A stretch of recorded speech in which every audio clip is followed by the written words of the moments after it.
Well, here we are. We're getting ready to start week 9. The playoff picture is becoming more clear, but in most cases, as we enter week 9, there are quite a few teams that can definitely throw a wrench into everything that everybody has projected out there. As there is a lot of teams that are 4-4 currently sitting in the mix of the playoff outlook.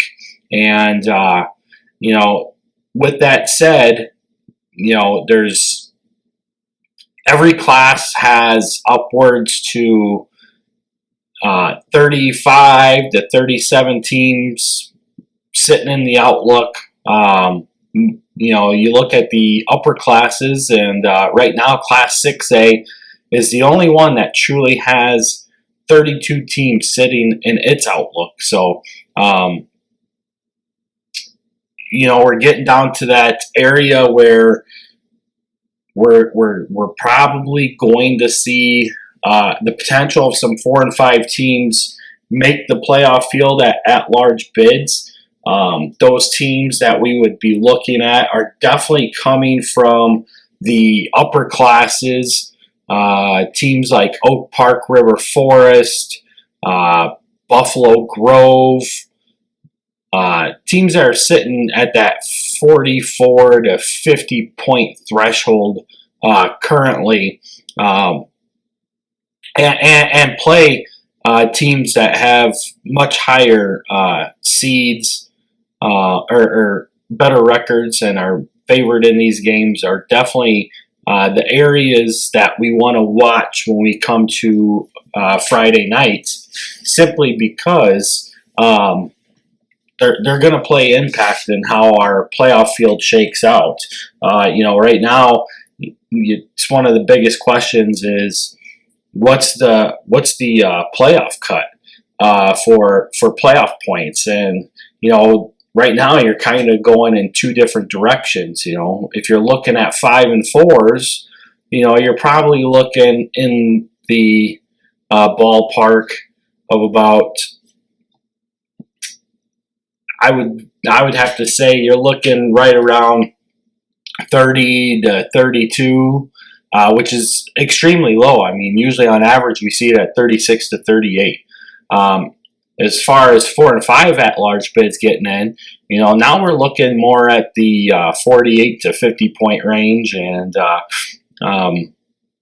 there's quite a few teams that can definitely make that happen. But at the same token, there's a lot of 4 and 4 teams that have the potential to upset the teams that they're playing that are already playoff opponents, and then themselves making their way into the playoffs, which would definitely move more of those 4 and 5 teams out of that playoff picture, and at the same time can throw a flux into where we see that cut line going. I mean, big questions I've received. Is SHG still going 3A or 4A? Right now, I do have them going 4A.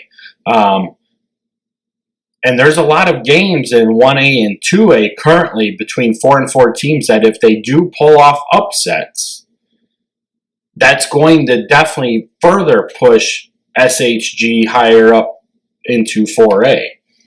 At the same token, there's a couple teams that can definitely bring that down if they lose, such as Chicago Corliss, Chicago Richards, and Madison.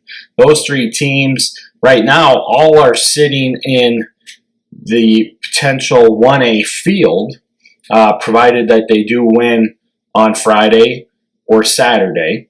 And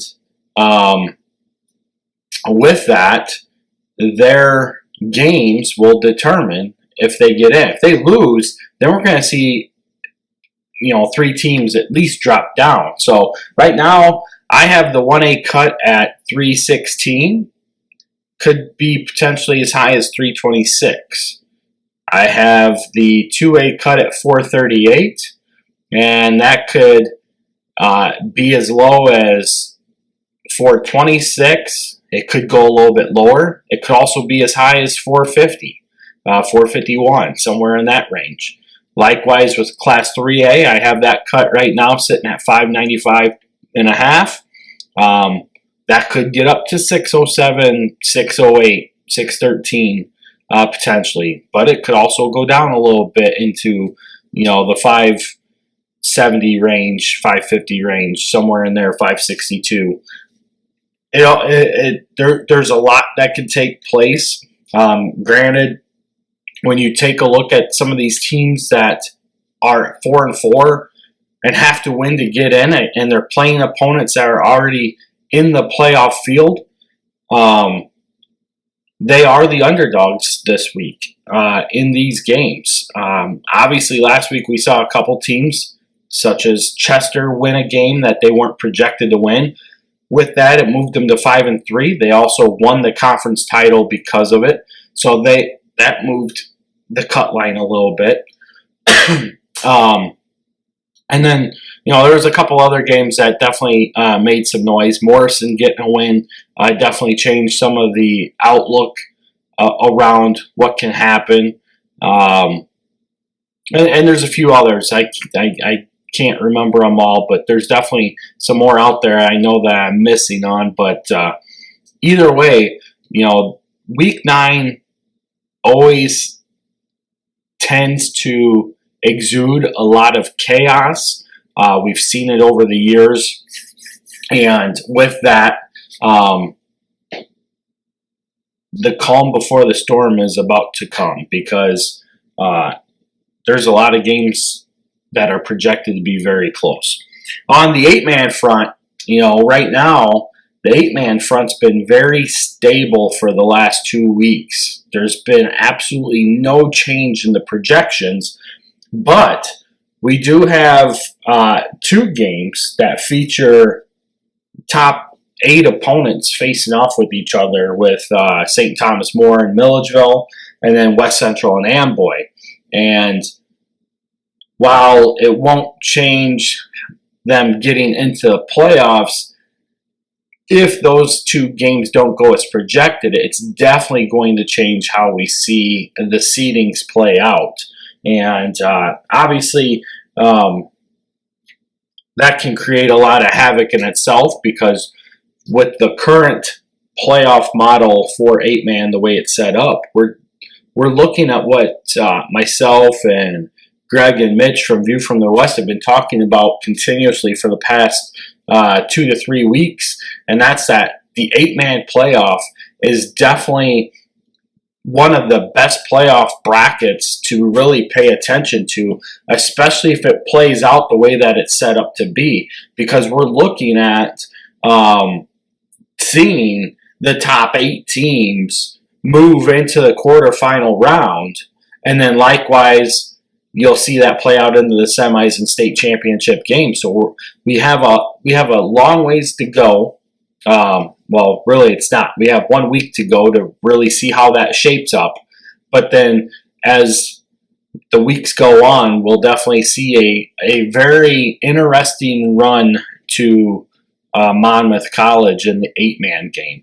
And I keep seeing the naysayers out there that say 8-man football is not football. Shut up. 8-man football is football. It just has 3 less people on the field. While it's not football in your mind, they're still hitting, they're still tackling, and to be quite honest, there's a lot more excitement in the 8-man game, simply because there's a lot more action in it. And, while you can score at any given minute, I mean, we can see that happen in 11-man too, but being able to shut down the gaps, set the edge, play pass defense, cover 1, cover 2, man-to-man, all that is the exact same in the 8-man game as it is in the 11-man game. It's just, you just have to be able to take what you run and adapt it to the 8-man game.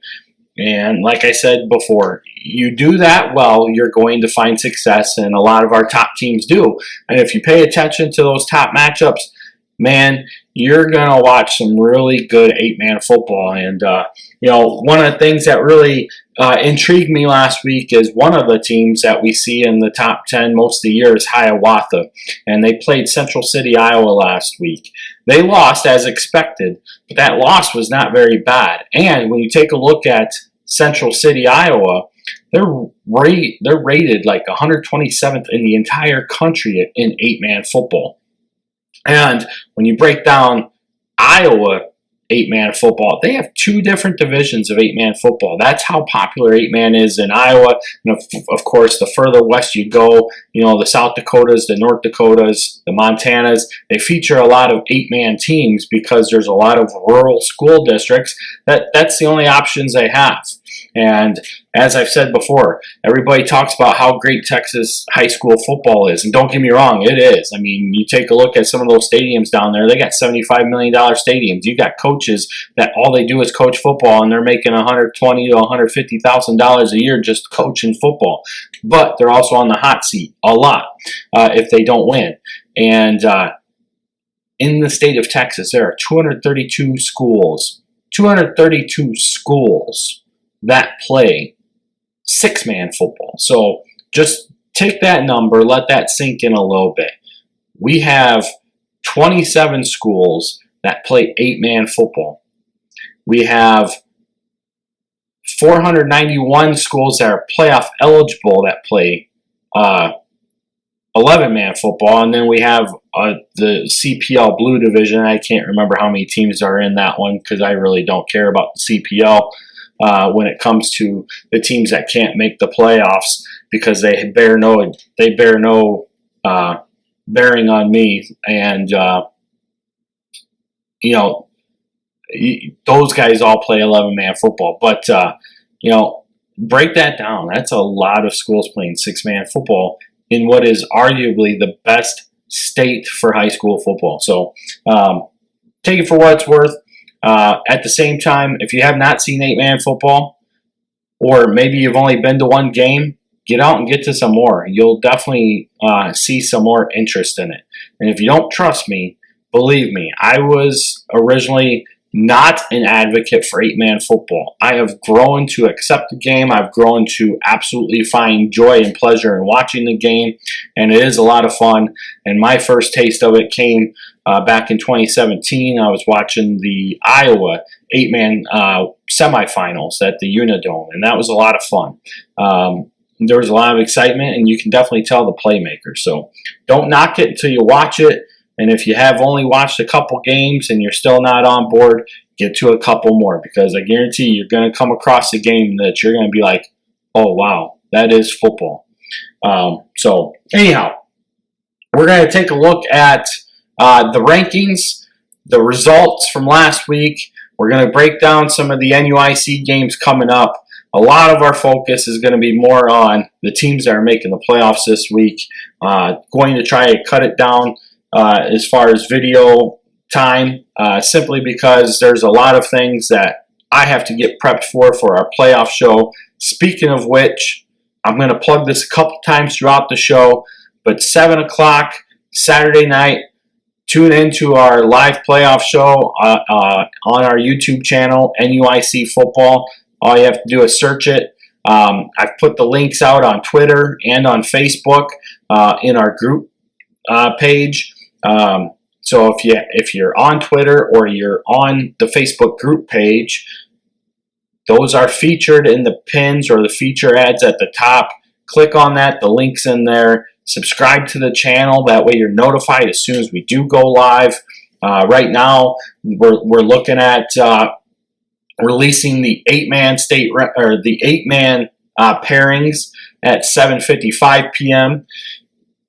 And then right around 8:03 to 8:05, we'll start the release of Class 1A, and then Class 2A will come about 5 minutes after that, and Class 3A another 5 minutes after that. So by 8:30, we should have all of the state rank or all of the playoff brackets released from 8-man to Class 3A. Once we release those brackets, we're going to open up our live chat room. That way you guys can ask questions, and we'll provide answers as we continue to break down our matchups that we see leading on the road to state. And it's a lot of fun. If you watched last year, there was a lot of great questions. We appreciate all the questions, and we definitely want you to ask those questions so we can interact with you through the live feed. It definitely makes for a great commentary and movement forward. So don't forget to tune in 7 p.m. YouTube, NUIC football. Check it out. And got a great group of guys coming on with Greg Pruis, who is one of my Three Rivers experts, very knowledgeable when it comes to Class 1A to 3A. I have Greg Armstrong from View from the West, formerly from WQAD. He's an Ottawa Marquette grad, but he's a big-time player on the western side of the state, obviously, taking a look at anything from 8-man to Class 4A for sure, and he dabbles into some 7A and 5A schools as well. Tyler Murdian, who was the quarterback to the state championship polo team last year, will be on. He is a big-time guru for 8-man football. I mean, if there's something I don't know, he knows it. I love picking his brain because, I mean, he brings so much attention to myself that helps me out tremendously. And then we'll also have Kyle Leach on the show as well. He's the voice of the Milledgeville Missiles. Obviously, he's had the ability to watch a lot of 8-man games throughout, but he's a former 11-man player himself. He does pay attention to 1A, especially in this area. So with that, we're going to have a good panel of people to help us push out all of the information that you want. And this will be the best broadcast for the IHSA playoff pairings for small school football. I guarantee you won't find much better than us when it comes to statewide coverage. And that's just because of the people I put together to be on the show, do the background work to get us the information that we need to provide for you, so you have the best insight as we move forward. So anyway, we're going to go on to last week's results, this week's NUICfootball.com state rankings, and then our NUIC schedule for Week 9. All right, starting off with last week's results, we're going to start in 8-man, where, like I said, we've seen a lot of stability in the 8-man game. Not a lot of surprises here. Obviously, West Central retains the number 1 spot with a big 60-8 win over Galva. Decatur Lutheran got a 66-19 win over Metro East Lutheran. Amboy picked up a big 42-14 win over Aquin. Milford Cisna Park beat Danville Schlarman 81-26. Polo beat Flanagan Cornell Woodland 64-0. St. Thomas More picks up a big win over Martinsville, who's trying to come on strong here at the end of the season, 30-20. Milledgeville beat River Ridge 66-14. Ridgewood comes away with a state-ranked win over South Fork, 44-14.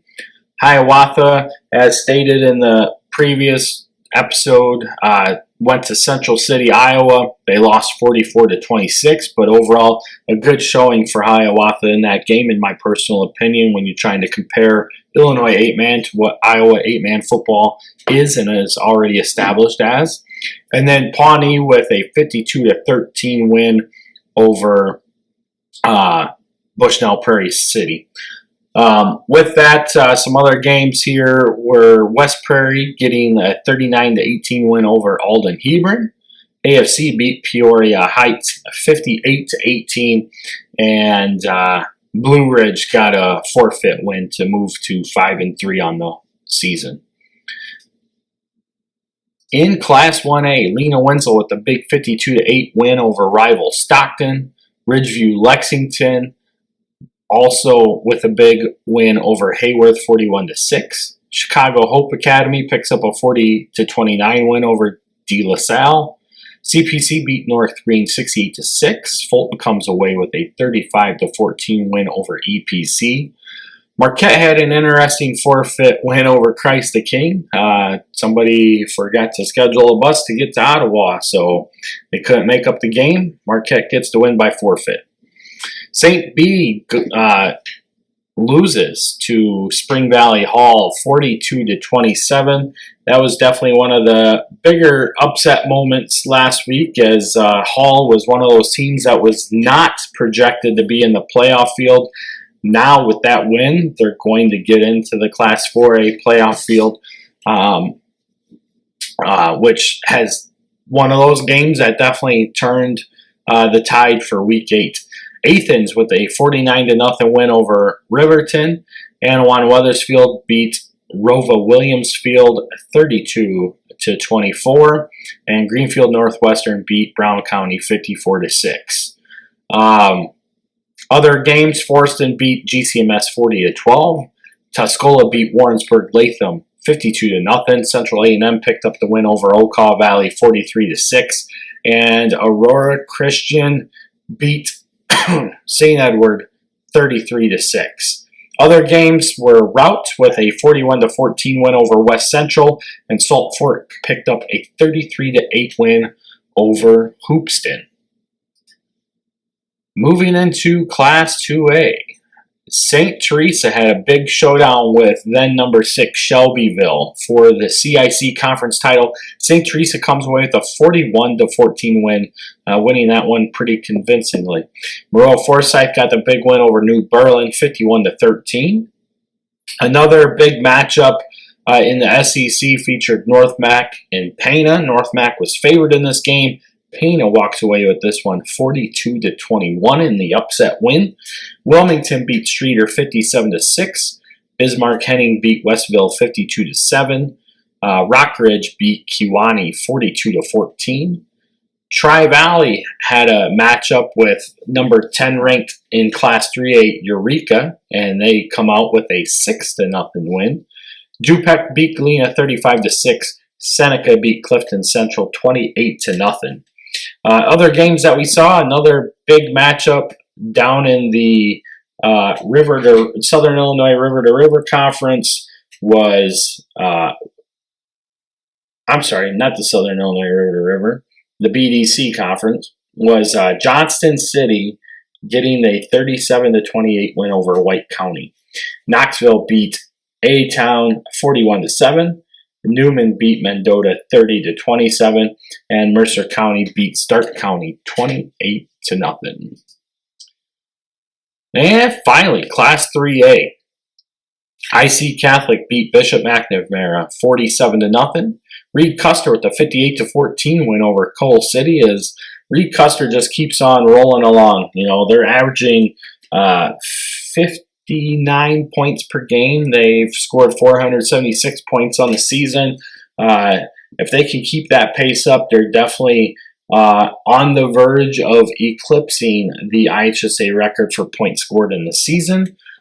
So, you know, obviously sitting in 3A, they're going to have a tough road ahead of them.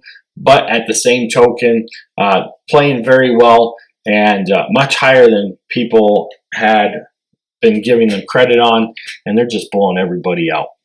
Princeton with a 48-0 win over Bureau Valley. Prairie Central beats Monticello 48-13. Stillman Valley tops Rockford Lutheran 23-14. Byron gets the W over Dixon 49-14. Williamsville beats Pleasant Plains 42-6. Tolono Unity gets the W over Paxton Buckley Loda 26-12. Mount Carmel wins 62-38 over Marion Central Catholic. And Genoa Kingston picks up a 44-6 win over Rockford Christian. So that gives you a look at what our NUICfootball.com top 10 did last week, along with some other scores that we have in there on teams that we're watching. We're going to move into our state rankings as we head into Week 9 for NUICfootball.com. Okay, our state rankings for week 9. Not a lot of change in the 8-man game. Pretty much stays the same as it did last week. Number 1, West Central at 8-0. Number 2 is Decatur Lutheran at 8-0. Coming in at number 3 is Amboy at 7-1, followed by Milford Cisna Park at number 4, also at 7-1. Number 5 is Polo at 6-2, followed by St. Thomas More at number 6, also 6-2. Coming in at number 7 is Milledgeville at 5-3. Number 8 is Ridgewood at 7-1. Number 9 is Hiawatha at 5-3, and number 10 is Pawnee at 5-3. So big games there. West Central ranked number 1, traveling to Amboy ranked number 3. Number 6, St. Thomas More is traveling to Milledgeville, who is ranked number 7.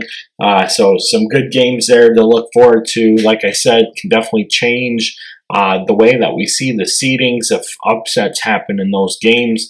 But it'll be interesting to see how it all shakes out. Moving into Class 1A, coming at number 1 still is Lena Winslow at 8-0. Number 2 is Ridgeview Lexington at 8-0, and number 3 is Hope Academy at 8-0. Number 4 is Camp Point Central at 8-0. So that top 4 has been pretty much steady and consistent for most of the season. Even number 5 Fulton at 6-2 has been sitting there pretty well most of the season as well. Marquette is number 6 at 7-1. Athens, who we moved into our 1A state rankings last week, comes in at number 7 at 7-1. Number 8 is Anawan Weathersfield at 7-1. Number 9 is Greenfield Northwestern at 8-0. And rounding out the top 10 is Forreston at 5-3. Others that receive votes are St. Bede at 6-2, Tuscola at 6-2, and Salt Fork at 5-3. Class 2A, our number 1 state-ranked team stays with St. Teresa at 8-0, followed by Moreau Forsyth at number 2, also at 8-0. Coming in at number 3 are the Wilmington Wildcats at 7-1. Bismarck Henning is number 4 at 8-0. And then we got a trifecta of 7-1 teams. Number 5, Rock Ridge. Number 6, Tri-Valley. Number 7, Shelbyville. Coming in at number 8 is Seneca, who is 8-0. Number 9, and making their way into the top 10 rankings for the first time since week 1 or 2, is Pana at 7-1. And rounding out the top 10 is Du-Pec at 6-2, another team that we moved into the 2A state rankings based off of the projection model for Class 2A. Other teams that receive votes, North Mac at 7-1 after that loss to Pana last week. And Class 3A, not surprising, number 1, IC Catholic 7-1, followed by Reed Custer at number 2 at 8-0. Number 3, Princeton 8-0. Number 4 is Prairie Central. You guessed it, 8-0. Number 5 is Stone Valley at 8-0. Number 6 is Byron, who is 7-1. Number 7 is Williamsville, also 7-1. Coming in at number 8 is the Mount Carmel Golden Aces. They are 8-0. Number 9 is Tolono Unity at 7-1. Number 10 is Genoa Kingston at 6-2. Other teams that receive votes, Eureka at 6-2 and Winnebago at 5-3. Obviously, Winnebago is one of those teams that very well may not make. They're borderline to making the Class 2A field. Right now they're in 3A, but a lot of chaos can ensue, and if it does, we see some teams get in that we're not expecting to get in from the upper classes that can push those lines down. You could potentially see Winnebago dropping down as well, but there's a lot of games in that 1A, 2A area that can also move the line back up. So, like I said, a lot of interesting stuff as we move forward here into Week 9. Week 9 always brings the most chaos, but at the same time, our projections at this moment are pretty much the most accurate that you can get at this moment in time. And then, obviously, once everything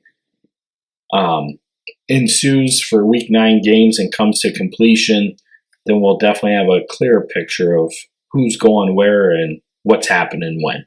So anyway, we're going to move into our NUIC games right now.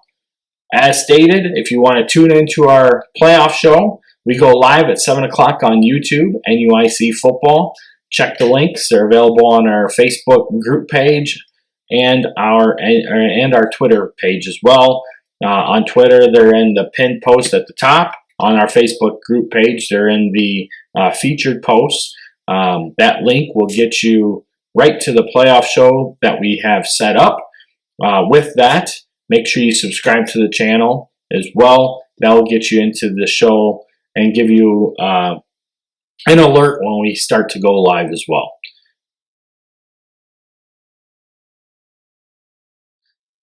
All right, here are our games for the NUIC for Week 9. We're going to start in 8-man. The first game we have is Polo at Aquin. Polo enters this game at 6-2.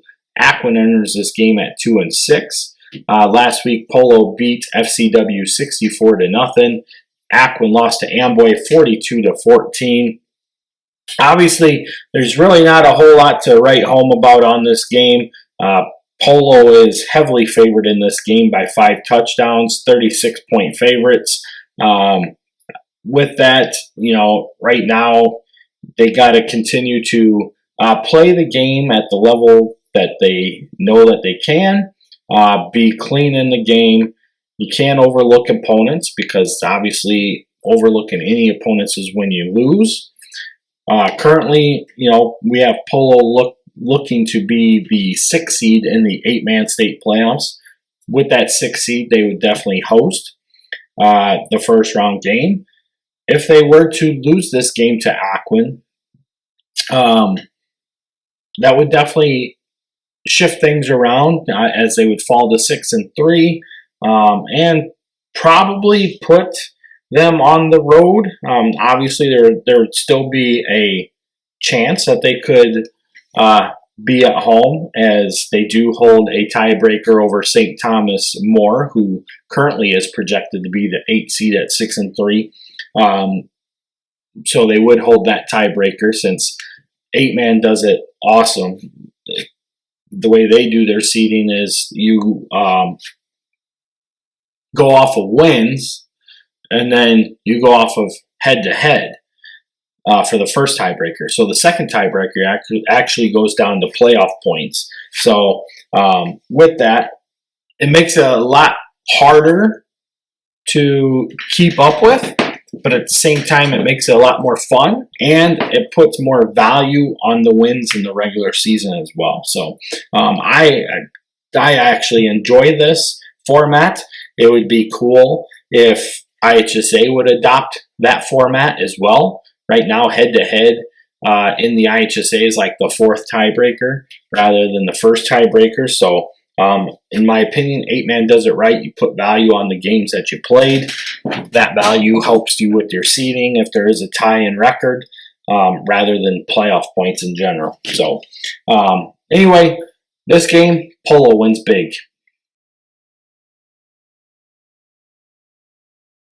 Our next game is going to take us to Orangeville, where they will play host to River Ridge. The Wildcats enter this game at 3-5, while the Broncos come in at 1-7. Last week, River Ridge lost to Milledgeville 66-14, and Orangeville lost to South Beloit 58-22. Looking on paper, obviously this game would be largely in favor for River Ridge, based off of common opponents. But when you take a look at last week's games, for example, River Ridge lost to Milledgeville by a larger gap than what Orangeville did.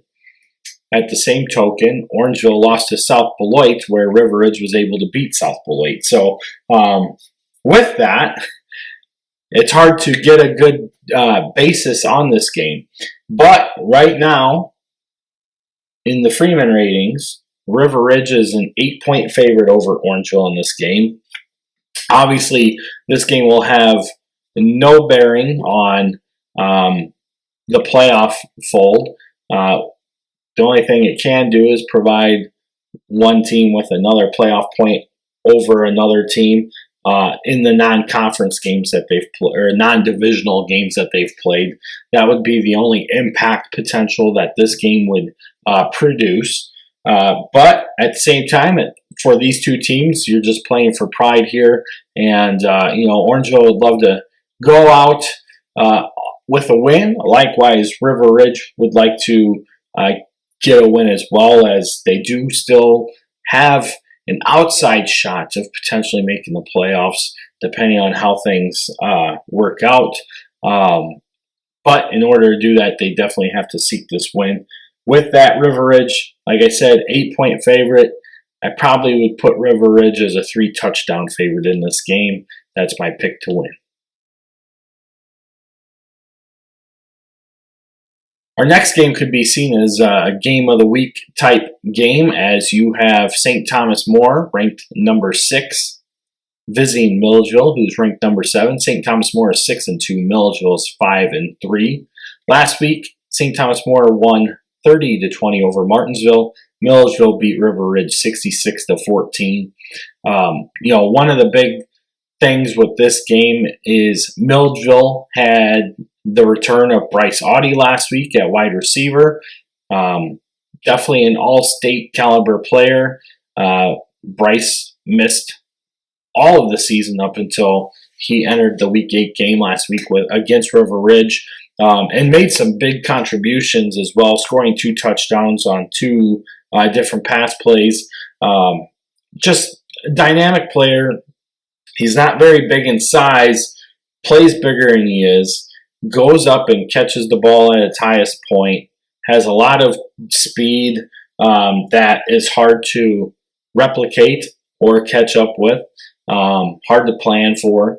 And with the play of Kason Johnson and Connor Johnson really starting to get into the fold, bringing Bryce Audie back definitely gives Milledgeville 3 wide receiver threats that can go to the house on any given play. Creates a lot of impact for this game. Likewise, St. Thomas More has the combo of quarterback Matt DiLorenzo and running back Peace Boomba. With that, they are very capable of scoring quickly.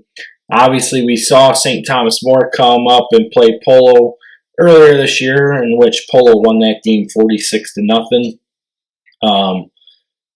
But you never know what's going to happen. I think with this game, we're starting to see St. Thomas More come to a rise. Earlier, we probably wrote them off a little bit because of that big loss to Polo. They definitely have been able to put some things together, get where they're at, and coming in as about as healthy as you can be for a Week 9 matchup is always important. With that, Milledgeville is a 6-point favorite, despite the 5-3 record compared to the 6-2 record. I do have Milledgeville projected in this game to win. I think Milledgeville is going to get this one by 14.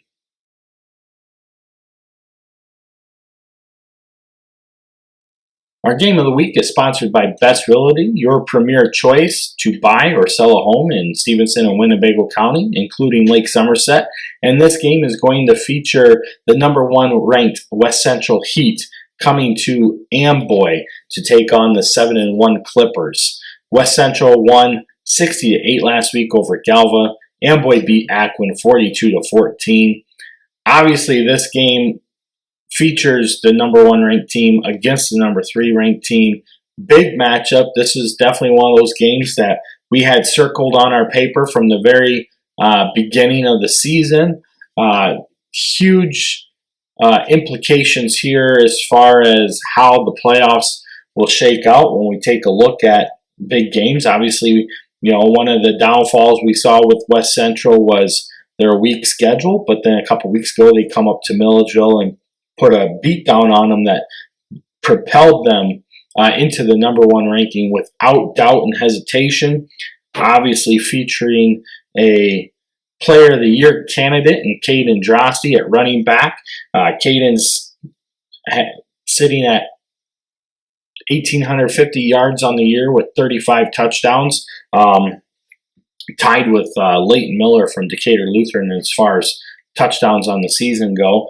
And, second place isn't even close to them, too. So, you take this game and really, being that I've been able to see both teams play, I like the physicality of Amboy. Obviously, the loss of Tucker Lindenmeyer has provided a little bit of a challenge for the Clippers. They've been able to continue on their path since he went down with that injury against MCP in their only loss of the season. But at the same time, his playmaking abilities are on a whole nother level that just can't be replicated when we take a look at his physical attributes and play style. However, Eddie Jones has done an exceptional job filling in for Tucker, but at the same token, we just have not quite seen the explosiveness out of the Clippers that we had when Lindenmeyer was in there. But, they're going to be challenged here. West Central's definitely going to have size up front that will definitely give Amboy more of a challenge up front than what they've probably seen this season, with the exception to MCP. Likewise, the team speed. I don't think they have played anybody that is as fast as Caden Drosty. And, taking a look at what Coach Kirby can do, especially with quarterback Mason Carnes, he basically takes a triple option style approach in the game and brings that to 8-man. And when you start to get Carnes rolling out off tackle, running the ball, and then you have Drosty out there hanging out just waiting on a pitch, it becomes Russian roulette. I mean, on what you're going to do, especially if your DN can't pitch down on the tackle to shut that off. And you definitely have to have good edge play. If you don't have good edge play against West Central, they're going to tear you up in a hurry because their speed and physicality and ability to get down to the second level and then beyond is just that much greater. I mean, that's one of the biggest things I took away with their game from Milledgeville. Milledgeville is usually very good at setting the edge. They just could not keep up with the speed of Drosty, and I think Amboy's going to see a lot of the same issues in this game. Right now, West Central is a 6-point favorite in this game, but I believe the Heat are going to win this one by 2 to 3 touchdowns. Moving into 11-man, we are going to start off with the first game, which is a big rivalry. And if you take a look over the past 5 seasons, these two teams have accounted for a 35-5 record in the playoffs and have won the last 5 state championships in Class 1A. We're talking about Lena Winslow and Forreston. Lena Winslow comes in at 8-0. Forreston is 5-3. Last week, Lena Winslow beat Stockton 52-8.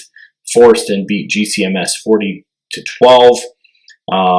It's no lost secret that when these two teams play in Forreston, it's Lena Winslow that holds the advantage despite being on the road.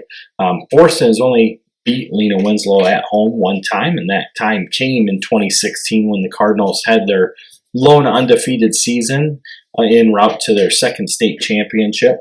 And that was quite the team, and of course that was at the same time that we could definitely see the 2016 Lena Winslow team preparing themselves into what we would then state and did state that they would be a title contender in 2017, and then they did go on to win that state championship by way of beating Forreston twice during the season. Once in Forreston and once in Lena Winslow. But, in this rivalry, it's one of those odd things, but Forreston tends to play better on the road in this game, as shown last year, as they upset Lena Winslow 22-20 in Week 9. And here we are again. Forreston's 5-3. They did get the big win last week over GCMS, almost by the projected prediction. We had them as 3 touchdown favorites. They got it. They did win it by 4 touchdowns. And of course, Lena Winslow just knocking down everybody it gets in their way. Here again, Lena Winslow 8-0. They've put up 428 points on this season, averaging 53.5 points per game.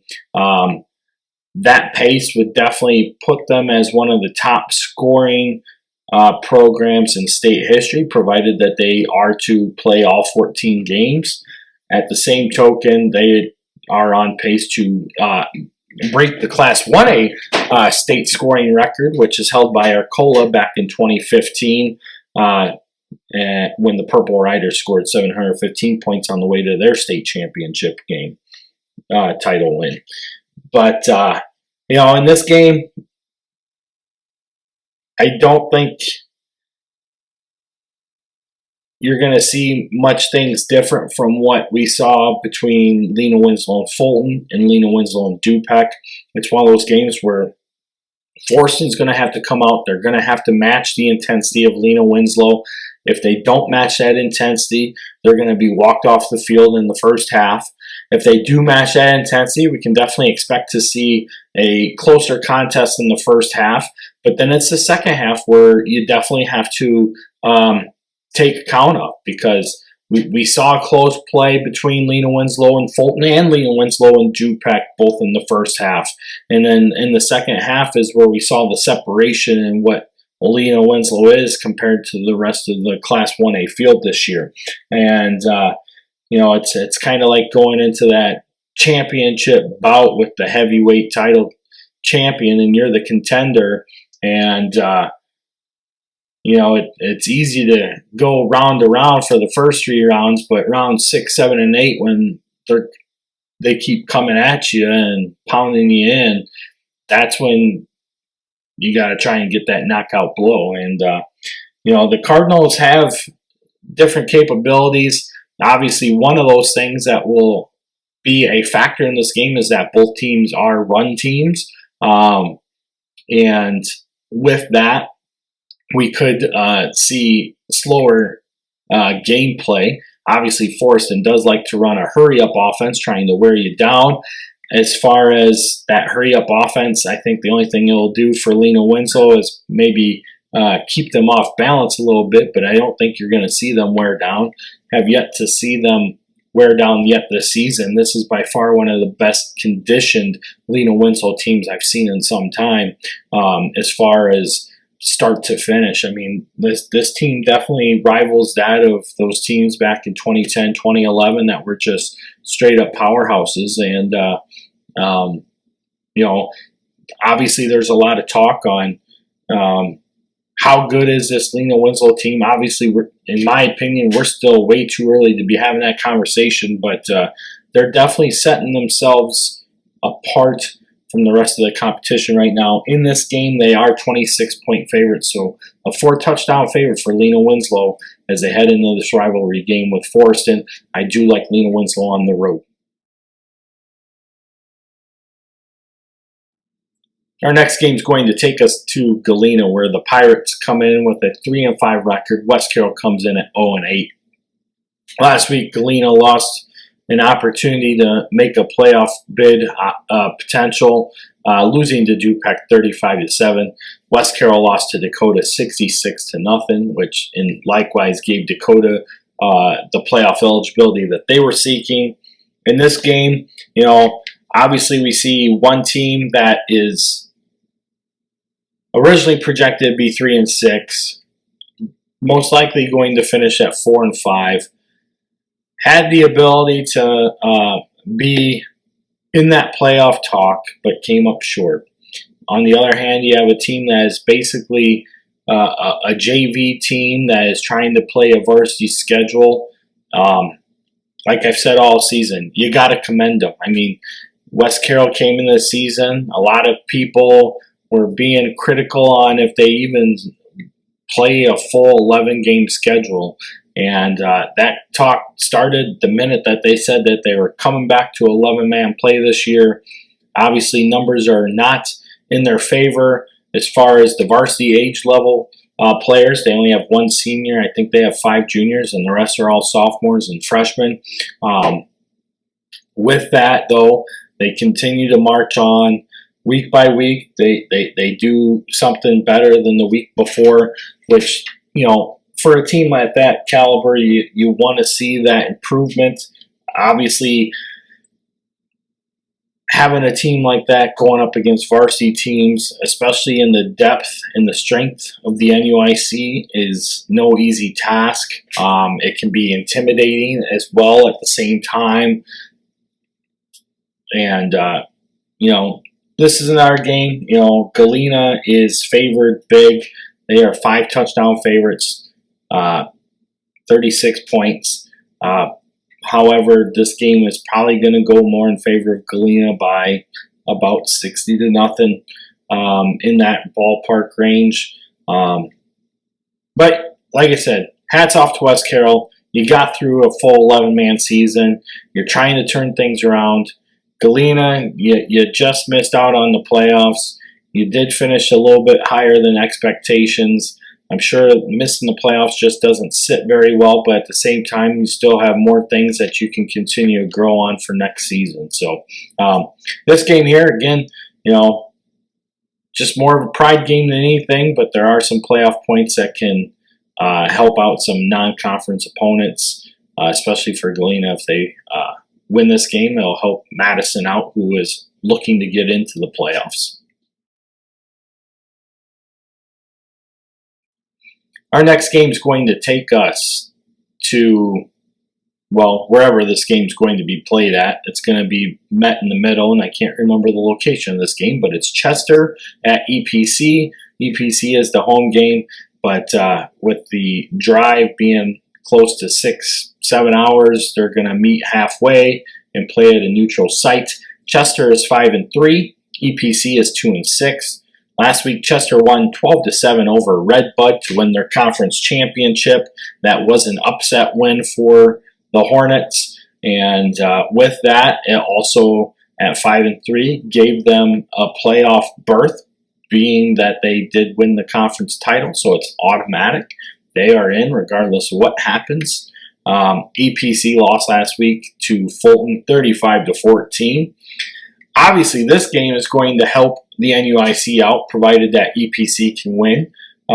With it, it'll give all of our playoff teams an additional playoff point. So while this game is more of a pride game for EPC, it's also a pride game for the conference, and it can boost their playoff point ability for our other conference foes as well.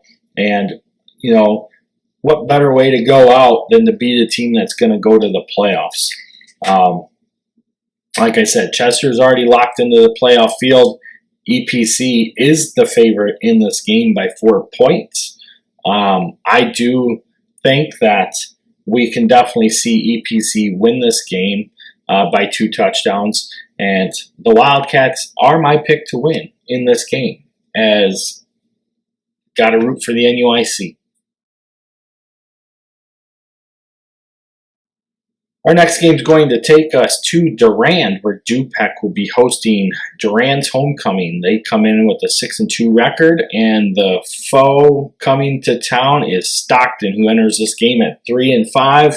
Last week, Stockton lost to Galena Winslow 52-8, and Du-Pec got that win over Galena 35-7. No lost secret here. This game is definitely going to favor Du-Pec. They are 4 touchdown favorites in this game. Not to be surprised. Obviously, Stockton at 3-5 is probably going to finish basically a flip-flop of where I projected them and Galena to be, and really that difference is their game with each other. So, you know, not quite living up to the expectations like I've talked about over the course of the season. Du-Pec, on the other hand, pretty much coming in right where we expected them to be. Obviously, finishing one game lower than we had anticipated. We originally had Du-Pec projected to go 8-1. With a win here, they'll be at 7-2. The biggest thing in this game is where will Du-Pec line up as far as the playoffs are concerned, and there are a lot of games to pay attention to. There are 13 different games that can negatively impact Du-Pec to bump them into Class 3A, whereas there's only 3 games that can positively impact them to stay in Class 2A. So right now they are the top team in the Class 2A projection, highest team at 438 enrollment as far as my projections go. Obviously, a lot of other people have Du-Pec also projected in Class 2A at this time. There are some games that we definitely want to pay attention to, especially in Class 1A. Chicago Corliss and Chicago Richards are 2 of those teams that are projected to get into the Class 1A field. If either or both of those teams lose, that will help Du-Pec slide down into 2A by another school or 2. And then Madison's game with Trenton Westland. They're favored to win that game. I do have Madison projected to be in the playoffs. They're a 2-touchdown favorite over Westland.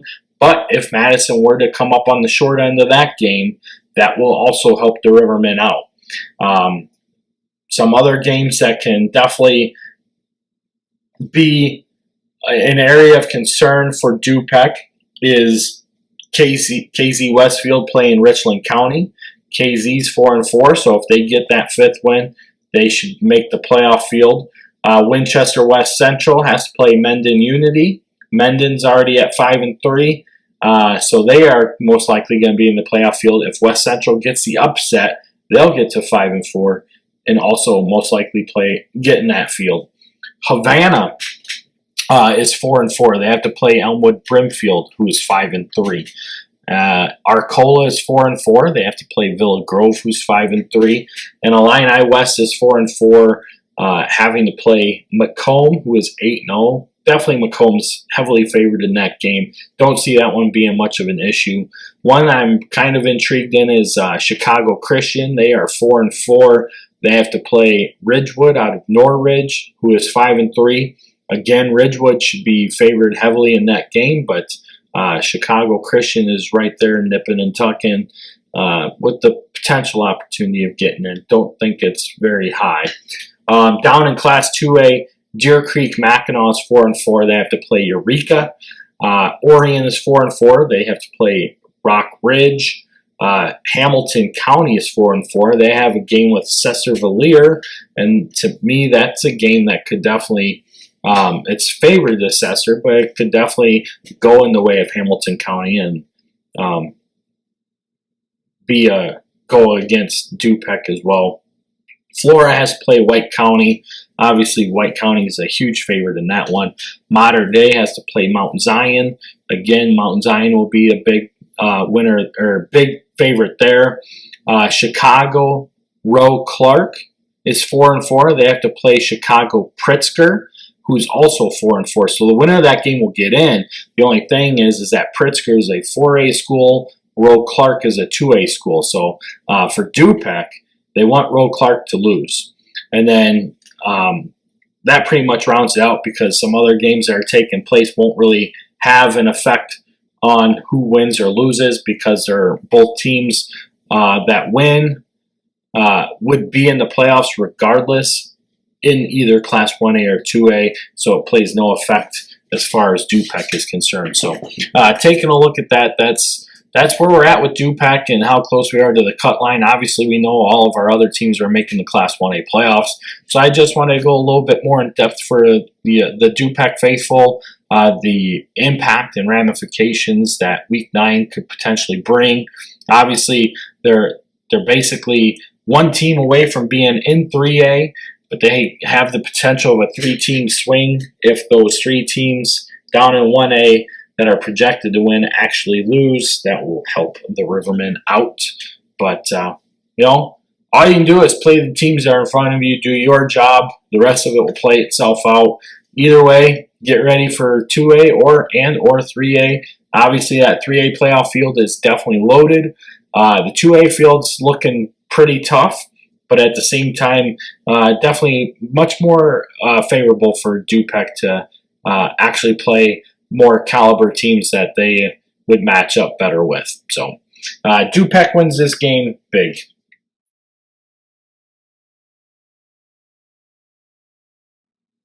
Our game of the week is featured by Best Realty, your premier source to buy or sell a home in Stevenson, Winnebago County, including Lake Somerset. And this game is going to feature Fulton at Dakota. Fulton comes in at 6-2. Dakota comes in at 5-3. Last week, Fulton beat EPC 35-14. Dakota became playoff eligible with a 66-0 win over West Carroll. Obviously, this game doesn't have a whole lot of impact on the playoff field, but what it does have impact on would be seedings. And with that, right now Dakota is looking at potentially being the 14 seed with a loss. Likewise, we're looking at Fulton being a 5 seed with a win. A 5 seed for Fulton would definitely keep them away from Lena Winslow until the semifinals, which for the sake of the NUIC and the conference in itself, that would be a huge boost to getting the opportunity of having 2 teams in the Class 1A semifinals, as we've seen in recent years between Forreston and Lena Winslow. Obviously, we saw Fulton and Lena Winslow square up with each other last year in the quarters, with Lena Winslow winning big. And you can't forget that you have Ridgeview Lexington up there. So, at the 5 seed, Fulton would not have to see them until the quarterfinals, but they would have to meet up with Marquette in what would be a rematch of last year's first round game in the second round, if everything pans out and the seeds stay where they're at. So, with that, those top seeds tend to typically be pretty much a lock. At this moment, a lot of these top seeds are probably locked in by 97 to 99%. So it's more of the lower seeds that are more of a concern as far as our playoff field shakes out. But in this game, you have Fulton, who will run multiple sets. They can get in wing T, they can get into spread. They're going to try to run the ball up the middle. They'll go off tackle. They also are going to try to throw some screen routes. Just doing a whole lot of different things. They're definitely going to try to get Balin Damoff down the sidelines, use a 6'7" size to match up against the smaller DBs that Dakota has. So it's definitely going to be a challenge in the passing game for Dakota, especially with the playmaking ability that Braden Dykstra has shown over the course of the season, the efficiency and accuracy that he's been able to pass at as well. With that, Dakota is going to try and do multiple things as well. They're going to try to run. They're going to utilize space. Right now, they've definitely been more effective in the passing game than the running game. A loss here, like I said, would put them most likely at the 14 seed. If a Corliss or a Richards lose, that does have the potential opportunity to actually push Dakota down a seed, which would then pair them up with Lena Winslow in the first round. So obviously, again, for the sake of the NUIC, you want to stay away from Lena Winslow as much as possible. At the same time, you want to be able to, you're going to have to play and match up with whoever you have.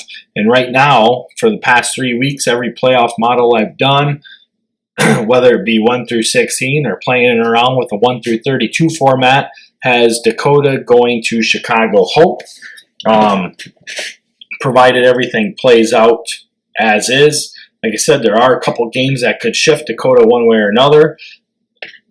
Obviously, this game, if they can win it, is definitely going to move them up a few spots. Likewise, it'll pull Fulton down a few spots. And with that, we would probably be looking at both those teams going on the road in the first round. Dakota, regardless, is going to go on the road in the first round. But right now, Fulton is hosting. So a loss could potentially put them on the road, which is not what they want. But at the same token, they might stay at an 8 seed, because right now that 9 seed is sitting at 5-4. So 6-3 would keep them at a 8 seed and a home game in the first round. But then it just ups the amount of time before you see Ridgeview Lexington from a potential quarterfinal game to a second round matchup. But in either case, in this game, Fulton is a 13-point favorite. I think that this game is going to go more in favor of Fulton.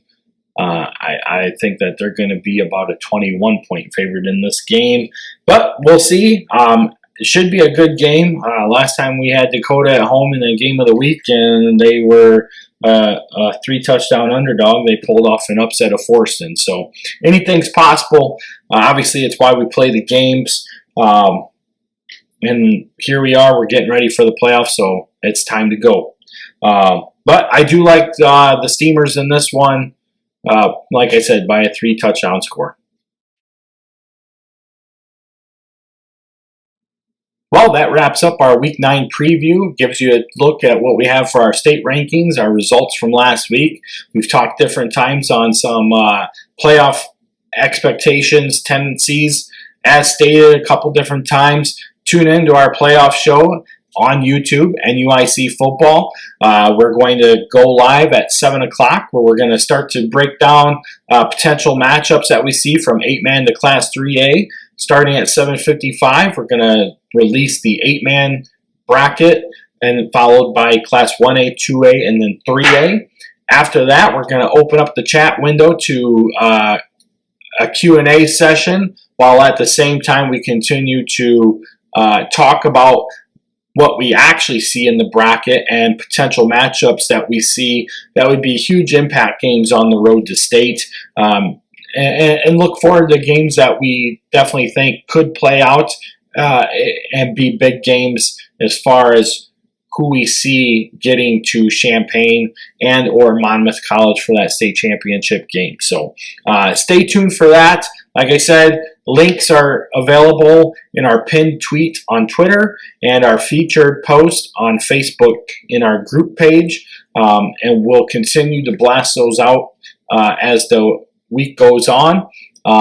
Big games here on Friday and Saturday. Hopefully having everything wrapped up by 4 o'clock to give us a little bit of a window and breathing room to get ready for the pairing show and have things more readily available as far as who we see land and where when the brackets do come out, so we can give you the best projection possible when we're breaking down our potential matchup. So anyhow, once those games are complete, I will put out a final projection on either Friday night or Saturday morning. That way you can see where I think everything will finalize at. That will be my last posting of the playoff bracket. I will not make any updates, even if things change, until I reveal it on the playoff show. So stay tuned. Get out to the games. Week 9 is here. For those that are playing their last games of the season or of their high school career, we wish you the best of luck. Go leave everything out on the field. Give it your best shot. I'm going to tell you this: you're always going to miss it, and always do what you can to give your best shot forward. and good luck moving forward. For everybody else, enjoy the games. Have fun. As always, root for the NUIC.